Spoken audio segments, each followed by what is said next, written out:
तो देखना हम लोग एग्जांपल देख रहे हैं टेबल सेल्समैन प्रॉब्लम का, जिसमें हमारे पास 2 सिटी, यहाँ के लिख सकते हैं हम 2 सिटी, और यहाँ लिख सकते हैं हम फ्रॉम सिटी, यहाँ लिख सकते हैं फ्रॉम सिटी। ये हमारे पास मैट्रिक्स है, फ्रॉम सिटी है ए बी सी और डी, ध्यान से देखना न्यूमेरिकल, ठीक है। और यहाँ है हम 2 सिटी में वापिस से ए बी सी और डी, ये 4 है। ये कोस्ट मैट्रिक्स का है, ये इसको बोलते हैं हम कोस्ट मैट्रिक्स। कोस्ट मैट्रिक्स से ही हम निकालेंगे रेड्यूस कोस्ट मैट्रिक्स। निकलेगा कैसे, ध्यान से देखना। पहले ये देखो, ए से ए जाने में इंफिनिटिव लगता है, मतलब जहां खड़े हो वहां पे कितना पैसा लगेगा, कुछ नहीं, इसलिए इसको इंफिनिटिव बोलते हैं, अपर बाउंड है, ठीक है। फिर है 12, फिर है 5, फिर है 7, फिर है 11, फिर है इंफिनिटिव, फिर है 13, फिर है 6, फिर लगता है 4, फिर लगता है 9, फिर लगता है इंफिनिटिव, फिर लगता है 18, फिर लगेगा 10, फिर लगता है 3, फिर लगता है 2 और फिर लगता है इंफिनिटिव। ये हमारे गिवन होता है मैट्रिक्स में। ये तुम्हें गिवन होगा, या तो मैट्रिक्स के फॉर्म में गिवन होगा, या फिर किसी, या तो मैट्रिक्स के फॉर्म में गिवन होगा, या फिर तुम्हारा गिवन होगा किसी ग्राफ के फॉर्म में। इसको ग्राफ के और मैट्रिक्स के फॉर्म में गिवन हो तो हम कह सकते हैं कि हमारे यहाँ पे जो रो है, रो जो है वो किसको स्पेसिफाई करता है, फ्रॉम सिटी को, फ्रॉम सिटी को। और तुम्हारे पास यहाँ पे जो कॉलम है, कॉलम किसको करता है, यहाँ कहें कि हमारा कॉलम किसको कर रहा है, तो हम कह सकते हैं कि हमारा कॉलम जो है वो कर रहा है 2 सिटी को, 2 सिटी, मतलब फ्रॉम से 2 हम जा रहे हैं, ठीक है। इसके बाद नेक्स्ट न्यूमेरिकल में करेंगे क्या, नेक्स्ट न्यूमेरिकल में हम करना है, हमें रेड्यूस कोस्ट मैट्रिक्स निकालना है। तो रेड्यूस कोस्ट मैट्रिक्स निकालने के लिए करते क्या है हम, ध्यान से देखना कि हम हर जितने भी हमारे पास जो रो है, जितने भी रो है, उन रो में से हम निकालेंगे कि मिनिमम कितना है, सबसे मिनिमम वैल्यू कौन सी है। तो मैंने इनमें से देखा कि इंफिनिटिव, 12, 5 और 7 में से मिनिमम क्या है, मैंने कहा कि 5 मिनिमम, इसको 5 को बाहर निकाल दो एक बार के लिए। फिर 11, इंफिनिटिव, 13 और 6 में से मिनिमम क्या है, 6 को बाहर निकाल दिया। फिर 4, 9, इंफिनिटिव, 18 में से मिनिमम कौन है, 4 को बाहर निकाल दिया। 10, 3, 2 और इंफिनिटिव, मिनिमम कौन है, 2 को बाहर निकाल दिया। निकालने के बाद में हमने यहाँ क्या किया कि जो चीज हम बाहर निकालेंगे उसको माइनस करते जाएंगे। तो वापस से यहाँ पे एक मैट्रिक्स बनेगा, यहाँ पे मैट्रिक्स बनाओगे, ठीक है। मैट्रिक्स ए बी सी और डी, वापिस से ए बी सी और डी। हमने फर्स्ट में 5 हमने बाहर निकाला, सबसे मिनिमम हमारे जो रो में था वो 5 था। तो इंफिनिटी में से 5 जाता है तो हम कहते हैं कि इंफिनिटी भी रहता है। लेकिन 12 में से 5 जाता है तो हम कहते हैं 7, 5 में से 5 जाता है तो 0, एंड देन 7 में से 5 जाता है तो 2, और यहाँ हमने 5 निकाला था, ठीक है। देन आफ्टर सेकेंड वाले रो में से हमने 6 निकाला था, तो 11 में से 6 जाएगा तो बचेगा क्या यहाँ पे 5, फिर क्या बचेगा इंफिनिटिव, फिर क्या बचेगा 7, फिर क्या बचेगा 0। हमने बाहर निकाला क्या था 6। फिर उसके बाद हम वापस कहते हैं कि मिनिमम हमने 4 निकाला था, 4 में से 4 गया तो 0, फिर हमने कहा था कि 9 में से 4 गया तो 5, फिर इंफिनिटिव, फिर हमने क्या निकाला था 14, ठीक है, क्योंकि 18 में से 4 गया तो 14। फिर इसके बाद देखा यहाँ पे हमने मिनिमम निकाला था 2, यहाँ 4 निकाला था, यहाँ 2 निकाला था, तो 2 में से कहेंगे हम यहाँ आएगा 8, 8 के बाद यहाँ आएगा 1, यहाँ आएगा 0 और यहाँ आएगा तुम्हारे पास इंफिनिटिव, ठीक है। अब तुम देखो कि ना, ध्यान से देख पा रहे होंगे कि भाई हमने रो में से देखा कि सबसे मिनिमम अब क्या है, तो 0, भाई हमने एक 5 निकाल रखा है, इसमें मिनिमम क्या है 0, इसमें मिनिमम क्या है 0, इसमें मिनिमम क्या है 0। एक्चुअली क्या है कि हम रेड्यूस कोस्ट मैट्रिक्स कैसे निकालते हैं, हम रेड्यूस कोस्ट मैट्रिक्स क्या करते हैं कि every row and column check करते हैं, और हम ये कहते हैं कि हर रो और कॉलम में से एटलीस्ट 1 0 होना चाहिए। यदि वो 0 नहीं है तो आप सेपरेट करके 0 बनाओ, उसके बाद जो मैट्रिक्स तुम्हारे पास आएगी वो होगी रेड्यूस कोस्ट मैट्रिक्स, ठीक है। तो इसमें वापिस से हम देखेंगे कि हमने रो में से तो देख लिया हमने क्या 0 मिल रहा है हमें, ये देखो ये 0 मिल रहा है, ये 0 मिल गया, ये 0 मिल गया और ये 0 मिल गया। अब कॉलम में से देखेंगे, देखो कॉलम में से हम देखेंगे तो यहाँ देखो ये 0 मिल गया, लेकिन यहाँ 0 नहीं मिला, यहाँ 1 आ रहा है मेरे मिनिमम 1, 0 नहीं मिला, यहाँ 0 मिल गया और यहाँ 0 मिल गया, तो ये 1 आ रहा है। इस 1 को वापिस हम माइनस करेंगे, जब इस 1 को माइनस करेंगे हम तो यहाँ पे वापिस से लिखेंगे, यहाँ पे 1 को माइनस करके फिर से आप इस मैट्रिक्स बनाएंगे हम, और मैट्रिक्स जो बनेगा वो ऐसा बनेगा, वापस से बनाएंगे मैट्रिक्स, लिखेंगे ए बी सी और डी, यहाँ लिखेंगे ए बी सी और डी। फिर हमने माइनस करके बनाया तो यहाँ लिखेंगे इंफिनिटिव, यहाँ लिखा हमने 6, यहाँ लिखा 0, यहाँ लिखा 2 और 5 बाहर निकाला, यहाँ पे 1 निकाल रखा है हमने, ठीक है। फिर इसके बाद यहाँ लिखेंगे हम 5, यहाँ लिखेंगे इंफिनिटिव, यहाँ लिखेंगे हम 7, यहाँ लिखेंगे 0 और हमने जो रिड्यूस कर रखा वो कर रखा है 6 को। फिर यहाँ निकलेंगे 0, यहाँ लिखेंगे हम 4, यहाँ लिखेंगे इंफिनिटिव और यहाँ लिखेंगे हम 14, ठीक है। फिर यहाँ लिखेंगे 8, यहाँ लिखेंगे 0, यहाँ लिखेंगे 0 और यहाँ लिखेंगे हम इंफिनिटिव। और यहाँ जो हमने बाहर निकाला है हमने वो निकाला है 4 और 2 और यहाँ 1 निकाल रखा है। ये जो तुम्हारा पास मैट्रिक्स है, मतलब हम कहेंगे ये जो हमारे पास मैट्रिक्स है, ये वाला मैट्रिक्स, इसी मैट्रिक्स, ये जो मैट्रिक्स आया हमारे पास, इसी मैट्रिक्स को बोलते हैं हम, यहाँ लिख सकते हैं यहाँ पे, ये मैट्रिक्स जो है इसको बोलते हैं रेड्यूस कोस्ट मैट्रिक्स। मतलब कि हमने एक चीज ये ध्यान दिया, हमने ध्यान ये दिया कि हमारे पास क्या है, कि हमारे पास जो वैल्यूज है हमारे पास, ठीक है, हमने हमारे पास जो वैल्यूज है उन वैल्यूज को ध्यान से देखा तो हमने क्या किया कि हर रो और हर कॉलम में से एटलीस्ट यदि 1 0 है, उसके बाद जो मैट्रिक्स है उसी को हम रेड्यूस कॉस्ट मैट्रिक्स कहते हैं। यहाँ देखो, यदि हम रो की बात करूं तो यहाँ 0 आ रहा है, यहाँ की बात करूं तो यहाँ 0 आ रहा है, और यहाँ की बात करूं तो यहाँ 0 आ रहा है, और यहाँ की बात करूं तो यहाँ 0 आ रहा है। इसमें देखो तो यहाँ 0 आ रहा है, इसकी बात करूं तो यहाँ 0 आ रहा है, इसकी बात करूं तो यहाँ 0 है, इसकी बात करूं तो यहाँ 0 आ रहा है। इसी को बोलते हैं रेड्यूस कॉस्ट मैट्रिक्स, ठीक है। तो इस रेड्यूस कॉस्ट मैट्रिक्स से हम फॉर्मूला लगा के नेक्स्ट टू बी आंसर लाएंगे। इस स्टेप को बोलते हैं सेकंड स्टेप, ठीक है।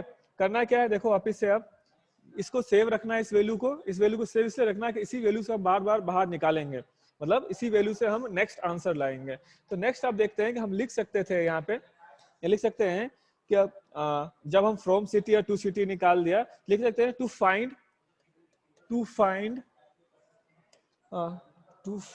reduce cost matrix reduce cost matrix RC। This is done by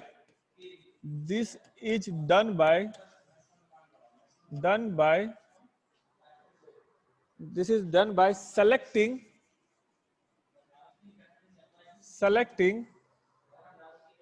the smallest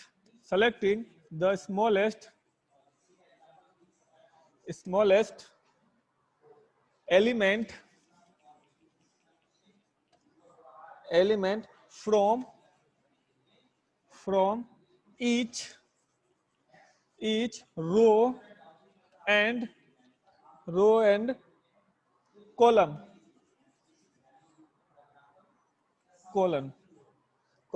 and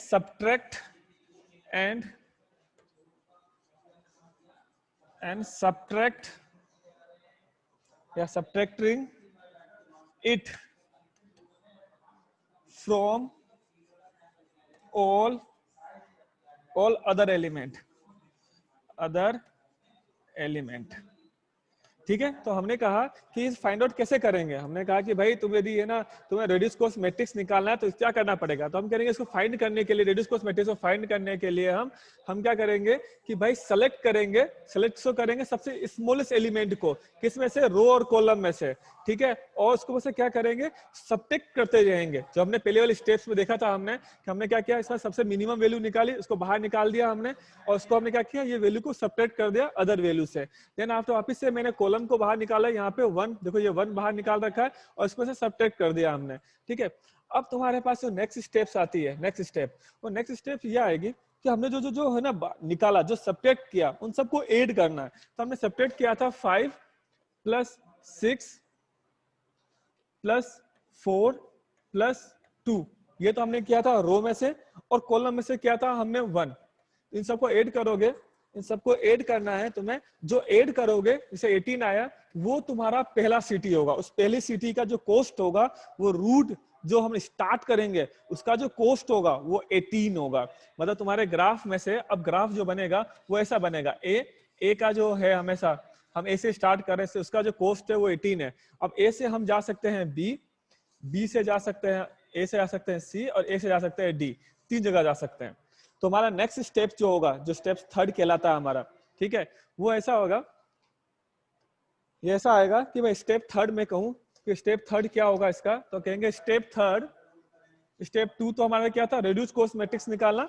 step third आप ए से बी की तरफ जा रहे हैं, तो ए से बी की तरफ जाने में हमारा कितना कॉस्ट लग रहा है वो कॉस्ट निकालना है हमारे, ठीक है। वो कॉस्ट निकालने के लिए हमारे पास होता क्या है, एक फॉर्मूला होता है हमारे पास, जो तुमने कल देखा था, एक फॉर्मूला कि L J equal to, L मतलब होता लोअर बाउंड या लोअर कॉस्ट होता है, L I plus R C I comma J plus यहाँ आर स्मॉल आर, ठीक है। तो ये हमारा क्या होता है, पेरेंट नोड का कॉस्ट होता है।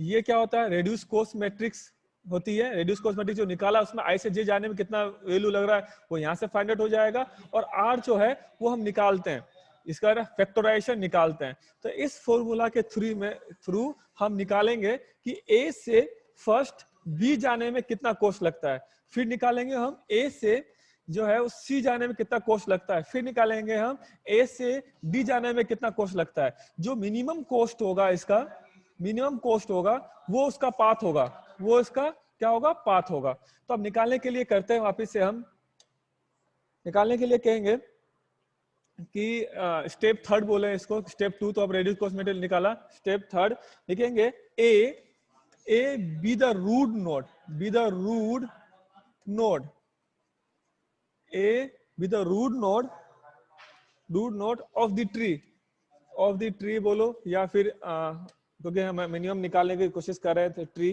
तो अब क्या करेंगे हम, हमारे पास तीन पाथ आया, हमारे पास तीन पाथ आएगा, हम ए से बी जाएंगे, ए से सी जाएंगे और ए से डी जाएंगे। तो हम पहले क्या करते हैं, फर्स्ट हम क्या करेंगे कि तीन रूल अप्लाई करेंगे। जब ये चीज करने से पहले हमारे पास क्या तीन रूल अप्लाई होंगे, वो थ्री रूल होगा क्या, लिखेंगे यहाँ पे if रूल है, if it is not a leaf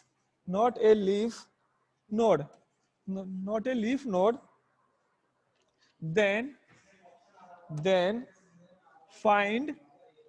then find reduced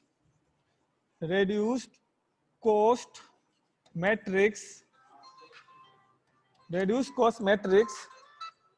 then find the reduced cost matrix for this मतलब this का मीनिंग यहाँ पे है कि A से B में, this for this child node as follow क्या है, ये तीन रूल है, सब पे अप्लाई होगा। पहला रूल है कि यदि कोई नोड जो है वो लीफ नोड नहीं है, लीफ नोड वो नोड होता है उसके नीचे कोई भी चाइल्ड नोड नहीं होता, वो लीफ नोड होता है। लेकिन हम जानते हैं कि ए से बी जाएगा तो बी से सी तो जाएगा, मतलब कि बी सी और डी कोई लीफ नोड नहीं है। जब वो लीफ नोड नहीं है तो उसके पास क्या होगा, तीन रूल्स होंगे। फर्स्ट रूल होगा if A is the root node, is the root node or parent node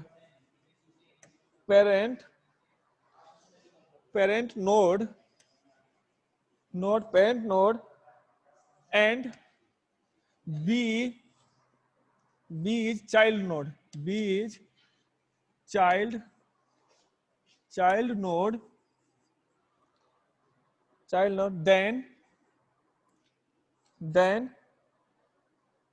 then age between the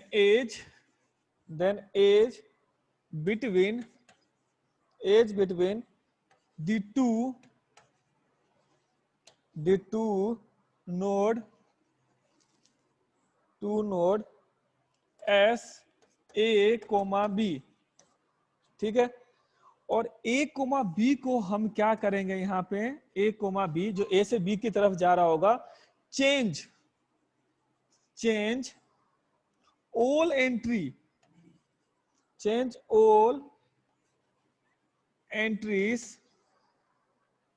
in row, ये ध्यान से देखना है, in row A and column B and column B of the reduced cost matrix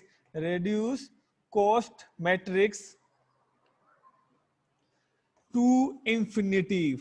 ये वाला word ध्यान देना है कि हमें क्या करना है कि जैसे मुझे ए से बी जाना है, तो ए से बी यदि मुझे जाना है उसमें कि भाई इसके कॉलम के बी के कॉलम को और हमेशा ए के रो को हमें क्या करना है, इंफिनिटिव बनाना है, इंफिनिटिव। ये फर्स्ट रूल कहता है, ठीक है। देन इसके बाद हमारे पास आता है second rule, rule number second इसका, रूल सेकेंड, स्टेप 2 का rule second, set row B comma column first to infinity.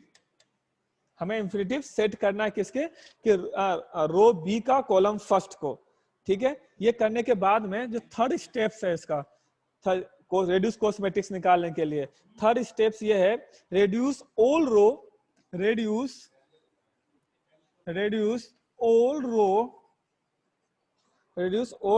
And rows and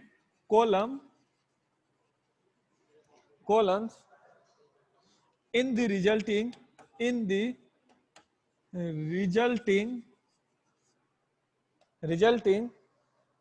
matrix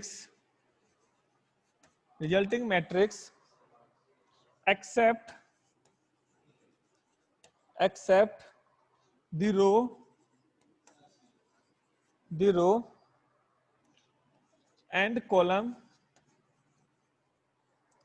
and columns containing only infinitive, containing only infinitive। इतनी सारी चीजों लिखने के बाद शायद तुम्हें तो समझ में आया नहीं हो, तो देखो अब नेक्स्ट जो मैट्रिक्स बनेगा वो मैट्रिक्स बनेगा कैसे। देखो नेक्स्ट मैट्रिक्स जो बनेगा हमारा, हमने कहा ये मैट्रिक्स है हमारा, ठीक है। हमें ए से बी की तरफ जाना है, ठीक है। तो हमारे पास है ए बी सी डी, यहाँ पे है ए बी सी और डी, ठीक है। हमने कहा था कि हम ए विजिट कर चुके हैं, जो कि हमारा जो तुम्हारा स्टेप फर्स्ट जो था, स्टेप थर्ड का फर्स्ट वाला, उसमें हमने लिखा था if A is the root node और पेरेंट नोड और b is the child node, then क्या कहते, change all entry in the row a की ऑल एंट्री चेंज करके क्या करना है तुम्हें, यहाँ पे इंफिनिटिव कर देना है, ऐसा लिखवाया था तुम्हें। और बी के कॉलम को सारा इंफिनिटिव कर देना है, इंफिनिटिव। मतलब हमेशा याद रखो कि जब हम फर्स्ट टाइम तो क्या करते हैं, रेड्यूस कॉस्ट मैट्रिक्स निकालते हैं, उसमें सबसे मिनिमम जो रो में से होता है उसको सेपरेट कर देते हैं, और जो कॉलम में सबसे मिनिमम होता है उसको सेपरेट कर देते हैं। उसके बाद मुझे ए से बी जाना हो, यदि मुझे ए से, हम अभी जा रहे हैं बी, ए से बी जाना हो, तो ए हम विजिट कर चुके हैं, तो ए के रो को और बी के कॉलम्स को क्या करना है तुम्हें, एज ए सेट करना है इंफिनिटिव। मैंने सेट कर दिया क्योंकि हम यहाँ पे विजिट कर चुके हैं, इसलिए इंफिनिटिव सेट कर दिया, यहाँ पे हम इंफिनिटिव सेट कर दिया। ऐसा क्यों करते हैं, क्योंकि हम जो पढ़ा रहे हैं वो पढ़ा रहे हैं हम क्या, तो हम यहाँ देखा हमने कि भाई ए का रो और बी के कॉलम को हमने इंफिनिटिव कर दिया। इंफिनिटिव करने के बाद रेड्यूस कॉस्ट मैट्रिक्स में जो जो वैल्यू थी तुम्हारे, वो वैल्यू यू को यहाँ उतारनी है हम। लेकिन उतारने से पहले मैंने सेकंड स्टेप में लिखाया था कि हमें सेट करना है, हमें सेट क्या करना है, सेट करना है रो बी को और कॉलन फर्स्ट को हमें सेट करना है इंफिनिटिव, ये भी लिखाया था। तो हमने कहा कि रो फर्स्ट का कॉलम फर्स्ट जो होता है वो ये होता है, मैंने इसको भी इंफिनिटिव सेट कर दिया। ये करने के बाद में जो तुम्हारा रेड्यूस कॉस्ट मैट्रिक्स है वो यू को यहाँ उतार लो। तो यहाँ उतारा हमने, यहाँ उतारेंगे, यहाँ 7 लिखा हुआ रेड्यूस कॉस्ट मैट्रिक्स में, और यहाँ 0 लिखा हुआ था। फिर हम देखेंगे यहाँ 0 उतारा हुआ था, यहाँ ऑलरेडी इंफिनिटिव हो गया, तो कुछ उतार नहीं सकते हैं हम थर्ड रो में, ठीक है। इंफिनिटिव हो चुका है, देन इंफिनिटिव, देन वापिस से यहाँ पे इंफिनिटिव था, और यहाँ पे तुम्हारा 14 था। फिर उसके बाद यहाँ पे 8 था, यहाँ तुम कुछ कर नहीं सकते हो, यहाँ 0 था या इंफिनिटिव था। ये कहाँ से आया वैल्यू बता दूं तुम्हें मैं, ये तुमने जो रेड्यूस कॉस्ट मैट्रिक्स निकाला था, जिसको मैंने कहा था कि मैंने रेड्यूस कॉस्ट मैट्रिक्स जो निकाला था यहाँ से, ये रहा, इसमें से देखोगे इस वैल्यू को और देन इस वैल्यू को, मैच करोगे तुम, अभी तुमने उतारा होगा जस्ट वाली मैंने अभी जो उतारी है ये वाली वैल्यू सेम है। देखो सेम इसलिए कि यहाँ पे मैंने क्या कर दिया, यहाँ इंफिनिटी बना दिया, इसको मैंने यहाँ पे क्या कर दिया कि यहाँ पे मैंने इसको यहाँ पे इन सबको इंफिनिटी बना दिया, ठीक है, यहाँ पे इन सबको इंफिनिटी बना दिया और यहाँ पे मैंने इंफिनिटी बचा दिया। तो बचा क्या, 7 और 0, 0, 14, 8 और ये -10। यही चीज मैंने अभी जस्ट यहाँ पे जो अभी किया मैंने, यहाँ देखो ये रहा 14, 8, 7 और 0, ये हो गया तुम्हारा। ये अब तुम्हारे जो निकालोगे तुम वो निकाल रहे हो ए से बी की तरफ जाने के लिए। ये निकालने के बाद हमारा जो तीसरी वाली जो स्टेप्स थी, फर्स्ट स्टेप था कि आपके रो और कॉलम को इंफिनिटिव करना, सेकंड था कि हमारे फर्स्ट मतलब रो बी का फर्स्ट कॉलम को इंफिनिटिव करना, एंड थर्ड वाला जो था कि हमें इसमें से रेड्यूस कॉस्ट मैट्रिक्स निकालना है, देन फॉर्मूला अप्लाई करना है। तो हम देखेंगे क्या एटलीस्ट इसमें 0 आ रहा है, हम इंफिनिटिव 0 बोल नहीं सकते, यहाँ पे 0 हाँ आ रहा है, यहाँ पे 0 हाँ आ रहा है, यहाँ पे 0 हाँ आ रहा है, इस कॉलम में से 0 आ रहा है, इसमें क्यों निकाल नहीं सकते, इसमें 0 आ रहा है, 0 आ रहा है। ये जो मैंने निकालने की कोशिश की ये बोलते हैं, इसको बोलते हैं आर, फैक्टराइजेशन बोलते हैं, ठीक है। तो नेक्स्ट स्टेप में देखेंगे हम क्या करेंगे। नेक्स्ट स्टेप में हमारे पास एक फॉर्मूला है, फिर से उस फॉर्मूला को अप्लाई करते हैं कि एल जे की वैल्यू हम कहते हैं, ये जे की वैल्यू जो है वो है बी की वैल्यू, क्योंकि हम बी पे हमें जाना है, बी, ठीक है, इक्वल टू एल आई की वैल्यू हमारे पास गिवन है। एल आई की वैल्यू जो है, एल आई की वैल्यू है वो है आ चुकी है 18 मतलब पेरेंट नोड, इसको पेरेंट नोड बोलते हैं। और हमेशा ए का जो पेरेंट नोड होता है बी का, मतलब ए जो है हमारा क्या है, पेरेंट नोड है, तो पेरेंट नोड की वैल्यू गिवन है, हमें निकाल ली थी पहले से 18 आ रही है, तो 18 आ चुका है। हमने निकाला आरसी ए कोमा बी, ए से बी जाने में आरसी की वैल्यू क्या है। तो आरसी मैट्रिक्स पे जाओ, ये रहा आरसी मैट्रिक्स पे जाओगे, रेड्यूस कॉस्ट मैट्रिक्स पे जाओगे, ठीक है, रेड्यूस कॉस्ट मैट्रिक्स तुम्हारे सामने है, ये रहा। और हमेशा रेड्यूस कॉस्ट मैट्रिक्स में देखोगे तुम यहाँ से कि ए से बी जाने में कितना वैल्यू लग रहा है, ए से बी जाने में देखो ये रहा ए और ये रहा बी, तो ए से बी जाने में कितनी लग रहा है, 6। तो हम यहाँ पे जो उतारेंगे वो 6 उतारेंगे यहाँ पे। ये बहुत टफ है, थोड़ा सा ध्यान से देखो समझ में आ जाएगा। इसकी वैल्यू आ गई 6 और फैक्टराइजेशन की वैल्यू आ गई 0, क्योंकि रो और कॉलम में सारा सब जगह 0 0 देखा हमने, मिनिमेशन निकल चुका। तो फिर यहाँ देखेंगे हम, यहाँ पे यहाँ देखोगे तो हमारे पास ये है सारी वैल्यू गिवन आ गई, प्लस यहाँ पे हमारे पास r C a b plus are, ठीक है। तो यहाँ कहेंगे कि यहाँ हमारे पास जो आएगा, ठीक है, तो अब यहाँ देखोगे तो यहाँ इसकी वैल्यू आ गई 18 प्लस आरसी की वैल्यू 6 प्लस 0, तो ये कितनी आ गई तुम्हारे पास, ये आ गई 24 आ गई। तो हम यहाँ पे नेक्स्ट कहेंगे, यहाँ पे 24 आ गई, तो ए से 18 वैल्यू है, बी में जाने में हमारा लग रहा है 24, तो अब ए से सी जाएंगे और ए से डी जाएंगे। अब सी जाने में क्या लगेगा, डी जाने में क्या लगेगा, वो नेक्स्ट देखेंगे वापस हम। यहाँ पे यहाँ लिखेंगे हम कि ए से अब जा रहे हैं हम सी, तो ए से सी जाने में वापस से कॉस्ट मैट्रिक्स बनेगा, उसमें लिखेंगे ए बी सी डी, और ए बी सी और डी, ए को इंफिनिटिव करना है और सी को इंफिनिटिव करना है, ठीक है, और सी के फर्स्ट को इंफिनिटिव करना है। कर लिया, करने के बाद में हम ये देखेंगे कि ए से सी जाने में रेड्यूस कॉस्ट मैट्रिक्स में क्या क्या वैल्यू थी। तो हमने देखा कि रेड्यूस कॉस्ट मैट्रिक्स में यहाँ 5 था, यहाँ इंफिनिटिव था, ठीक है, और यहाँ पे 0 था। फिर थर्ड में देखेंगे कि यहाँ पे 4 था और यहाँ 14 था। फिर इसमें देखेंगे क्या क्या था, तो यहाँ कहेंगे यहाँ 8 था, यहाँ 0 था और यहाँ पे इंफिनिटिव था, ठीक है। ये रेड्यूस कॉस्ट मैट्रिक्स में था। अब ए से सी निकालने के लिए फिर से वही फॉर्मूला लगेगा हमारे पास कि ए से यदि हमें सी निकालना है, ए से सी, तो हमारे फॉर्मूला जो लगेगा वही है कि L I plus R C A comma C plus are, ठीक है। ये आर निकालेगा, वो ऐसे निकालेंगे कि सबसे मिनिमम क्या है इसके अंदर। तो आप इसे देखेंगे मिनिमम निकालने के लिए हम देखेंगे, इसमें देखो कुछ इंफिनिटिव कुछ कर नहीं सकते हो, इसमें 0 आ गई, मतलब मिनिमम 0 ही है इसका। इसमें देखो यहाँ पे एक 4 है, यहाँ 14 है, मतलब सबसे मिनिमम यहाँ 4 आएगा, 4 आ गया, इसमें 0 आ गया, तो कुछ नहीं निकाल सकते हो। तो यहाँ पे क्या करो, ये 4 को माइनस कर दोगे तो यहाँ आ जाएगा 0 और यहाँ आ जाएगा 10। फिर आप निकालोगे, इसमें देखो इसमें 0 नहीं आ रहा है, मतलब यहाँ से 5 बाहर आएगा, 5 आते ये 0 हो जाएगा और ये 3 हो जाएगा।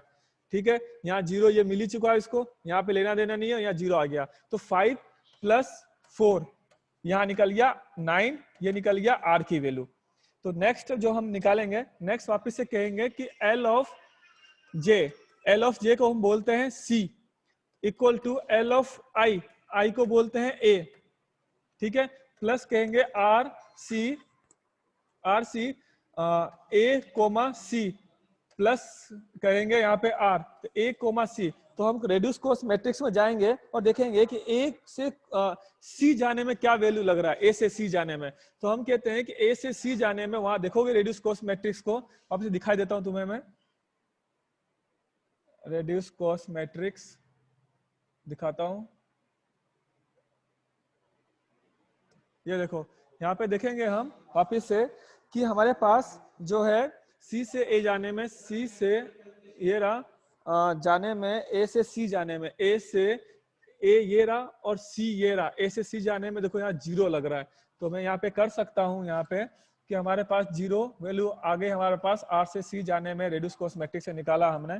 तो ये हमने कहा कि 0 आता है और इसकी वैल्यू हमने 9 निकाल ली। तो हम ये तो वैल्यू जानते हैं इसकी 18 है, तो हम यहाँ पे लिख देंगे कि भाई सी की वैल्यू जो आएगा वो 18 प्लस आएगा 0 प्लस आएगा 9। तो हम यहाँ करेंगे तो क्या आएगा, ये आ जाएगा 27, ये आ गया 27। तो 27 आ वापिस से ट्री बनेगा, ट्री जो बनेगा वो ऐसा बनेगा कि फिर से ए की वैल्यू हम कहते हैं 18 है, फिर बनेगा बी, फिर बनेगा सी, फिर बनेगा डी। बी का 24 आया, ठीक है, इसका 27 आया। ठीक है, अब निकालेंगे हम वापिस से ए से डी। ठीक है, ए से डी निकालने के लिए सेम वापस से मैट्रिक्स बनाएंगे हम। यहाँ पे मैट्रिक्स बनाएंगे तो यहाँ पे क्या करेंगे, हम मैट्रिक्स बनाया ए से सी के लिए। ए से हम सी जाना चाह रहे हैं, इसमें ए आएगा, बी आएगा, सी आएगा, डी आएगा, ए आएगा, बी आएगा, सी आएगा और डी आएगा। जिसमें से हम क्या करेंगे, ए को इंफिनिटी बना देंगे क्योंकि ए विजिट कर चुके हैं और सी विजिट करने वाले हैं हम। तो सी को हम यहाँ पे इंफिनिटिव बना देंगे, सी को डी विजिट करेंगे। हाँ डी, सॉरी वो थोड़ा सा, हाँ डी जा रहे हैं हम, तो सॉरी ये मिटा दिया। चलो तुम मतलब सुन रहे हो ध्यान से, धन्यवाद इस बात के लिए। मुझे लगा कि नहीं तुम लोग सुनते नहीं हो, पता नहीं अकेला अकेला बोलता रहता हूँ। चलो ठीक है, तो हमने क्या किया, ए से डी जा रहे हैं तो ए के हमने पूरा इसको इंफिनिटी बना दिया, डी के हमने रोज को इंफिनिटी बना दिया। इंफिनिटी बनाने के बाद हमारे पास एक फॉर्मूला और है कि डी के फर्स्ट को इंफिनिटी बनाना, ये बना चुके हैं इंफिनिटी। अब रेड्यूस कॉस्ट मैट्रिक्स पे जाओ, जो तुमने बना रखा उसकी वैल्यू यू को यूं यहाँ उतारो। जब तुम यहाँ एक यूं उतारोगे तो यहाँ आएगा 5, ठीक है, यहाँ आएगा इंफिनिटी, यहाँ आएगा 7, ठीक है, यहाँ आएगा 0, यहाँ आएगा 4, यहाँ आएगा इंफिनिटिव। ठीक है, उसके बाद यहाँ आएगा 0 और यहाँ आएगा 0। ये निकालने के बाद में हम आर की वैल्यू पहले से निकाल कर रख लेते हैं। यहाँ पे हम आर की वैल्यू निकाल के रख लेते हैं। तो आर की वैल्यू देखो, यहाँ पे 0 मतलब ही नहीं है, यहाँ 0 है ही नहीं, यहाँ 0 नहीं है तो 5 मिनिमम है, 5 बाहर आ जाएगा तो ये 0 हो जाएगा। ठीक है, और ये हो जाएगा 2। ठीक है, यहाँ 0 मिल गया, हाँ मिल गया 0, यहाँ 0 मिल गया, हाँ मिल गया 0। ऊपर चलते हैं, यहाँ 0 मिल गया, यहाँ 0 मिल गया, यहाँ 0 मिल गया, यहाँ 0 मिल गया, मतलब हमारे आर की वैल्यू आ गई 5। तो हम यहाँ कह सकते हैं कि L of J equal to L of I plus R. अब ए से डी में और आर की वैल्यू क्या होगी, ये जानते हैं 18 है। ठीक है, अब रेड्यूस कॉस्ट मैट्रिक्स पे जाएंगे और ए से डी की वैल्यू निकालेंगे। तो रेड्यूस कॉस्ट मैट्रिक्स में जाओगे तो ए से डी की वैल्यू भी निकालोगे तो वहां पे शायद 2 लिखा हुआ है, 2 है, और प्लस हमारे पास ये आर की वैल्यू आ चुकी है 5। तब इसका यदि हम समीशन करेंगे, ऐड करेंगे तो आएगा 25 आ गया। तो 25 आ गया हमारे पास। तब इसकी जो बनेगी, इसका जो ट्री बनेगा वो ऐसा बनेगा, ए की वैल्यू हम जानते हैं 18 है, फिर ए से बी में 24 लगा, सी में लगा 27 लगा, और इसमें लगा हमारे डी में जो लगा वो लगा हमारे पास 25। तो हमारा जो मिनिमम कॉस्ट जो आया, हमारा मिनिमम कॉस्ट वो ए से बी में आया। मतलब कि हम जो सफर करेंगे वो ए से बी करेंगे, क्योंकि बी से फर्दर कहाँ जाएंगे, हम बी से हम सी जा सकते हैं और बी से हम डी जा सकते हैं। तो अब जो हमारा पेरेंट नोड होगा वो बी होगा, ना कि ए होगा। ठीक है, अब हम बी को पेरेंट नोड मान के हम 3 जगह जाएंगे, या तो सी में जाएंगे या डी में जाएंगे। ठीक है, उसके फर्दर फिर से निकालेंगे। तो नेक्स्ट स्टेप में देखेंगे हम, नेक्स्ट स्टेप वापस आएगा यहाँ पे कि हम कहेंगे कि हम जो विजिट करना चाह रहे हैं, अब जो विजिट करेंगे वो विजिट करेंगे हम ए से बी और बी से सी। एक तो फर्स्ट विजिट ये करेंगे, सेकेंड विजिट ये करेंगे ए से बी, बी से डी। इनमें से जो मिनिमम होगा वो पाथ हम नेक्स्ट फॉलो करेंगे। ठीक है, नेक्स्ट फॉलो करेंगे। तो हमारे पास एक रूल है, यहाँ पे रूल बन गया। वहां पे क्या था कि हम ए यदि हम विजिट कर चुके थे तो उसको पूरे को पूरे मतलब ए के पूरे रो को हमने क्या किया था, यहाँ पे रो को इंफिनिटिव सेट किया था पिछली बार। तो यहाँ पे हम बी भी विजिट कर चुके हैं, बी के रो को भी क्या करना है, हमें इंफिनिटिव सेट करना है। ठीक है, ए और बी के दोनों को इंफिनिटिव सेट करना है, और जहां विजिट करने वाले मान लो सी विजिट करने वाले हैं उसके कॉलम को तुम्हें क्या करना है, इंफिनिटिव सेट करना है। ठीक है, और प्लस उसके बाद तुम्हें क्या करना है, रेड्यूस कॉस्ट मैट्रिक्स में बी फर्स्ट को और आर सी फर्स्ट को दोनों को भी तुम्हें इंफिनिटिव सेट करना है। ये चार चीज सेट करनी है। उसके बाद वापिस से रेड्यूस कॉस्ट मैट्रिक्स हर बार निकालना है, देन आंसर आएगा। तो मेरे पास 4 मिनट और है, सुन लो ना। नेक्स्ट कैसे निकाल रहा हूँ, एक मैं निकालूंगा, देन आफ्टर आप सब आप खुद निकालना कैसे निकलता है। देखो, फिर मेरे पास आ गया मैट्रिक्स आई। ये मैट्रिक्स है मेरे पास, इसकी वैल्यू है A B C D, A B C D. आंख बंद करके मुझे पता है कि ए विजिट कर चुका हूँ, इंफिनिटी विजिट कर चुका तो कोई कॉस्ट ही नहीं होता। बी विजिट कर चुका, बी मेरा क्या है, सबसे मिनिमम आया था, इसे मैंने विजिट कर चुका। मैं सी विजिट करने वाला हूँ, सी विजिट करने वाला हूँ क्योंकि मैं ए से बी, बी से सी जाऊंगा और ए से बी, बी से डी जाऊंगा। तो ये इंफिनिटिव कर लिया। ठीक है, इंफिनिटिव करने के बाद में, ठीक है, ये चीज इंफिनिटिव करने के बाद में हमारा क्या करना है, सेट करना है तुम्हें एक इंफिनिटिव सेट करना है। इंफिनिटिव का सेट करना है, सी के फर्स्ट को इंफिनिटिव सेट करना है तुम्हें। ठीक है, सी के फर्स्ट को इंफिनिटिव करना, बी के फर्स्ट को, बी फर्स्ट ऑलरेडी इंफिनिटिव है तो सी के फर्स्ट की इंफिनिटिव सेट कर लिया। ये सेट करने के बाद में रेड्यूस कॉस्ट मैट्रिक्स में जाओगे, वहां से वैल्यू सेम टू सेम यहाँ उतारोगे, तो यहाँ 4 और यहाँ 14 है। ठीक है, और यहाँ पे 8 है, यहाँ पे 0 है और यहाँ इंफिनिटिव था। तो ये हमारे पास मैट्रिक्स आई। अब इससे वापस से हम यहाँ पे आर निकालेंगे। आर निकालोगे तो देखो यहाँ कुछ निकाल सकते हो, यहाँ कुछ निकाल सकते हो। हाँ, यहाँ निकाल सकते हो। यहाँ इसलिए निकाल सकते हो कि यहाँ तुम्हारे पास क्या 4 और 0 है ही नहीं, तो यहाँ पर 4 निकाला और इसको 0 बना दिया और इसको क्या कर दिया, इसको 10 माइनस कर दिया, तो 4 निकल गया। यहाँ ऑलरेडी 0 है, निकल गया। यहाँ पे 0 नहीं है, देखो 8, तो 8 निकाल दो बाहर। 8 निकालोगे तो यहाँ पे क्या आ जाएगा, 0। यहाँ 0 है, यहाँ पे निकालना नहीं, और यहाँ पे देखो 0 नहीं है तो 10 बाहर निकलेगा। तो हमारे बाहर क्या निकला, 4, 8 और 10। तो कुल टोटल कितना हो गया, यह हो गया 22। तो आर की वैल्यू तुम्हारे पास क्या आ गई, 22। आर की वैल्यू 22 आ गई। और फिर से यहाँ पे यदि हम निकालना जाए, L of J equal to L of I plus R C से बी, है ना, सी बी निकालेंगे प्लस आर। तो हमारे पास जो वैल्यू आएगी वो वैल्यू ऐसे आएगी कि हमारे पास कॉस्ट ऑफ बी हमने निकाला था कि सी निकालो, तो कॉस्ट ऑफ बी जो है वो 14 है, निकाल चुके हैं हम। ठीक है, और हम विजिट करेंगे, यदि हम रेड्यूस कॉस्ट मैट्रिक्स में यदि हम विजिट करेंगे बी से सी या सी से बी, तो विजिट करेंगे तो वहां पे 7 आएगा और 22 हमने आर की वैल्यू निकाल चुके हैं। तो हमारे पास जो सी की वैल्यू आएगी वो आएगी 53 आएगी। तो मेरे पास जो अब मैट्रिक्स बनेगा वो बनेगा ऐसा, ए से जाएंगे बी, बी से सी, सी और डी, इन सब की वैल्यू यहाँ से सी और डी। यहाँ पे मेरे पास आ गया 53, यहाँ पे है मेरे पास 24, 27 और 25 और 18। अब मैं जाऊंगा वापिस, अब जो जाऊंगा वो जाऊंगा मैं ए से बी, बी से डी। तो नेक्स्ट जो बनेगा तुम्हारा, नेक्स्ट हम बनाएंगे, यहाँ लिखेंगे यहाँ पे कि हम अब जाएंगे ए से बी, बी से डी। ठीक है, यहां से तुम यदि इसको फॉलो करोगे तो इसका जो आंसर आएगा वो आएगा 24। मैं डायरेक्ट लिख रहा हूँ 24, तुम निकालने की कोशिश करना कि 24 कैसे आया। 24 आने के बाद में हम यहाँ पे करेंगे, फिर से देखो यहाँ जाएंगे तो हमने कहा 24, तो हमारा जो अब जो पाथ बनेगा वो बनेगा ए से बी और बी से डी, ये बनेगा पाथ। तो अब डी से कहाँ जाना रहा तुम्हें, सी। यहाँ से पाथ बन गया क्योंकि हमारा मिनिमम दोनों में से कौन सा है, 53 और 24 में से। तो हमने कहा कि हमारा मिनिमम 24 है, तो हमने ए से बी जाएंगे, बी से डी जाएंगे, डी से कहाँ जा सकते हैं, सी। तो सी जाएंगे तो हम लिख सकते हैं कि हमारा जो आंसर होगा वो आंसर होगा कि हम जो सिटी विजिट करना चाहेंगे वो विजिट करेंगे ए से बी, बी से डी और डी से वापिस ए। ये हमारा पाथ होगा, वो पाथ जो होगा जो मिनिमम हमारा क्या करेगा, मिनिमम कॉस्ट का होगा, और यही तुम्हारा क्या होगा, आंसर होगा। मैंने लास्ट टाइम में ये नहीं निकाला, मैंने इसका डायरेक्ट आंसर लिख लिया, ये आप लोग खुद निकालने की कोशिश करना, ठीक है।